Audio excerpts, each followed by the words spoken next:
For USCFootball.com, I'm Keely Eure here with Dan Weber. Instant analysis of National Signing Day 2018. Of course, this is the second, I guess you could say, signing period because this was the first year with the early signing period back in December.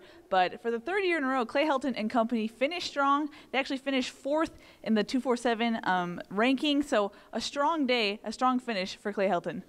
Yeah, I think this was, kind of nationally a day without a great deal of intrigue and mystery and all that. But I think without a doubt, USC with the 8 players that they signed and, 3 or 4 really up in the air, 5-star kids that were up in the air, that makes a big, that's a big deal. And so I think USC, interestingly, closed like they always do, and they were the big story of the day today. Mm-hmm. If you look at who USC got in this cycle, it stands out that what Helton said in his presser, what he said was they're looking towards the future. They like to look 2 years ahead, and he said that was definitely an emphasis as far as cornerbacks, the secondary goes, and linebackers. Obviously, they have 6 linebackers in this class, so they're recruiting for the future as well as the present. Yeah, and I think when you recruit players, with the kind of talent that, the JT Daniels and Amon-Ra and those guys, and the cornerbacks and the wide receiver Devin Williams and the linebackers. I mean, the interesting thing is you can say, well, we're recruiting for 2 years, but you're also getting kids that are going to challenge to play next year. Certainly going to challenge to, let's say, be on special teams. I mean, there are some coaches where basically the entire special teams coverage units are linebackers. Well, this is a team that you could put out. You can just say, well, let's just put our linebackers on kickoff coverage or, punt return or punt coverage. And you've got enough linebackers now that you could do that. Mm-hmm. It was already announced, but JT Daniels and Amon-Ra officially signed today. It was interesting because Helton was asked about those freshmen. He said they will try to get them involved as much as possible. Of course, JT Daniels still has credits because he's reclassifying, so he won't come until fall. But Helton said that they're going to FedEx the freshmen the playbook, try to get them as much as they can involved without breaking any rules. But it was interesting. He also said JT Daniels can come to spring practice, watch, but he can't go into meetings. Right. Yeah. I mean, and that's the question. When you're bringing in a freshman quarterback who's not going to be here for spring ball, do you have enough time with him? And I did ask, Clay, we hear the term savant being used, and that's kind of, you don't hear that much with football players, but you certainly do hear it with JT Daniels. You heard it with what he did in, the Army, the All-Star game where he was the junior coming in playing with seniors, and he was the guy that could explain everything to everybody. You just keep hearing this about him. So are you able to incorporate him, you're going to have the head-to-head Matt Fink and Jack Sears battle in the spring, and then JT Daniels, comes in to add another dimension to that. And you're doing it against a front-loaded schedule where USC, week 2, they go to Stanford, week 3, they go to Texas. So a lot of intrigue about, as good as you can feel about some of these kids. Do they get them on the field? Can they get them on the field?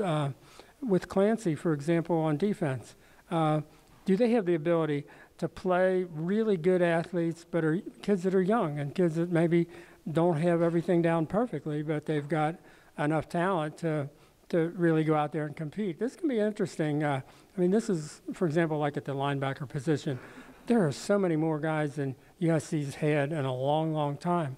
How do they handle that? I don't think we know. Yeah, and speaking of numbers, Helton actually said they're handcuffed coming into this. They knew they only had a certain amount of spots. We believe they actually are over 5 spots for scholarships. They're at 90 right now. Helton wouldn't go into any potential transfer options, but some things need to happen. Helton said they knew where they're at, so some things will happen and will develop to get them back to where they need to be scholarships-wise. Yeah, we tried to get him to come up with some names, and he was not going to do that. But that, basically there are 5 guys on this current roster who won't be able to be there in the summer to bring in all these freshmen. And it's not a problem now because the freshmen aren't here yet, so they're not above 85 at this point. But if you put all the signees with all the current on scholarship roster, you get 90. So it's not a great deal of challenge to do the math, and that means there are 5 guys on this current roster that will be somewhere else or will not be playing football by the time we get to the summer. Mm-hmm. But speaking of spring football, we got to address at least what's going to happen for that as far as the Coliseum, the spring game. Helton said that they're not exactly sure if the Coliseum will be ready for the spring game. He floated the possibility of having that game on campus, but spring football will start on March 5th, so things will get going pretty soon here. Yeah, it's the same schedule as last year. I thought maybe they would put it off maybe a week or whatever and see if they can incorporate a different location for the spring game, which will be April 21st? 14th. Yeah. 14th, because they take the week off, spring break, Yeah. second week. I think they know for sure it will not be at the Coliseum. I was just over talking to the project manager at the Coliseum. There are like, 100 trucks on the Coliseum. There is no field at the Coliseum. I mean, they're down to the rock and all the gravel and whatever is underneath the turf at this point. By the way, I don't know if people know this, you can get 2 giant tractor trailers side by side going up and down in the tunnel. The tunnel is big enough, so they say it's really helping them because they can have trucks going on and off at the same time. Now, we go through that tunnel all the time. That is a really big tunnel. Yeah. I don't think I knew it was quite that big, but it's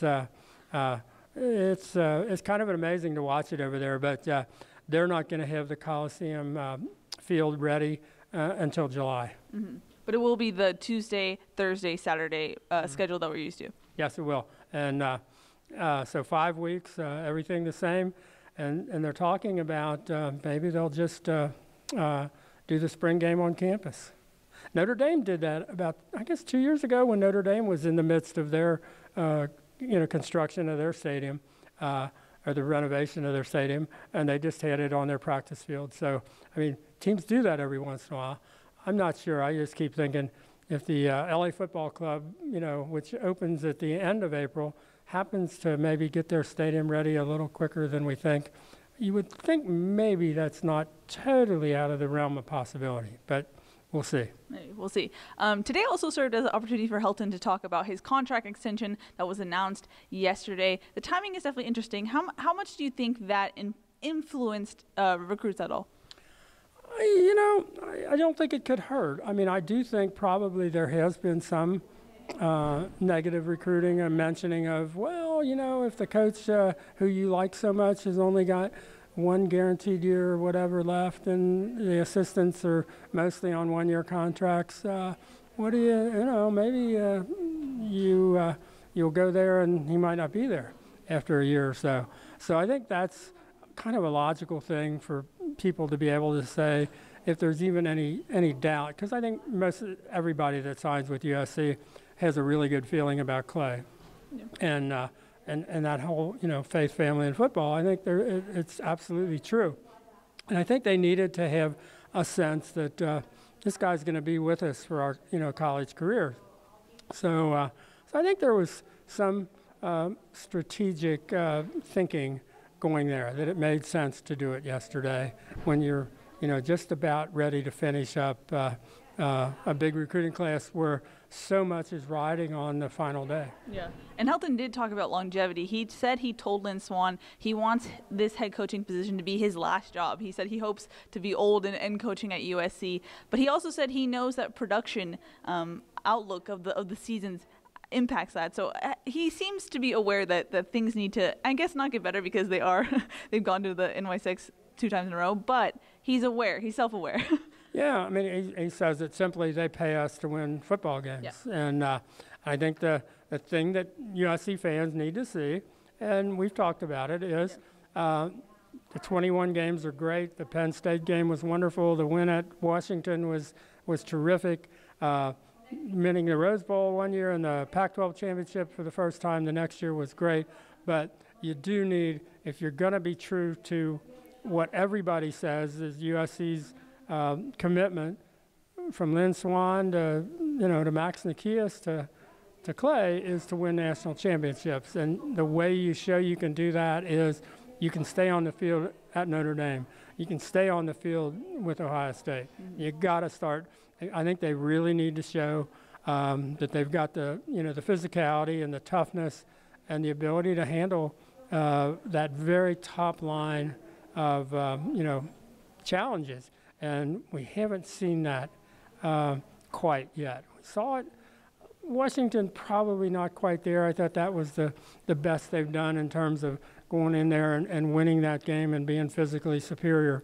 But I think that's the real challenge for Clay, is developing whatever they have to do to get to that next level in terms of physical toughness, and probably the discipline to not have the penalties, the turnovers, to be able to get the ball into the end zone in the red zone and not be, number 120 out of 129. There are some challenges that I think needs to be addressed. It's going to be interesting to see when you get into spring ball, are they doing, things any differently or not? And I think that'll be, I think we'll all be watching for that. Mm-hmm. Agreed. Any final thoughts to wrap up National Signing Day? Were you surprised at all by anything today? No, I was surprised that, I guess, in the whole signing period, that there was many as 8 slots for really good players. Most of the top programs did not have that many open slots and didn't have to hold their breath. So I think some of that is adjusting. Some of that was, playing. Ohio State was playing, though. A lot of teams were still playing games in Alabama and all those, and they figured out a way. I think maybe some of that is personnel and staff, and they couldn't quite get everything done that they needed to get done, and they're recruiting, some good kids who had a lot of options. And I did think Clay went out of his way to say, when you're here, you got to win January. January is more important here. Why that is, I don't know that we can break it down and analyze and say, why is it more important here than Ohio State or Alabama or wherever? That's an interesting thought. And yet here they do it again, 3 straight years. They just, they rack them up at the end of the day. Mm-hmm. It's becoming kind of a USC tradition. Mm-hmm. All right, that's going to wrap it up from Heritage Hall. For Dan Weber, I'm Keely Eure. For more, check out uscfootball.com.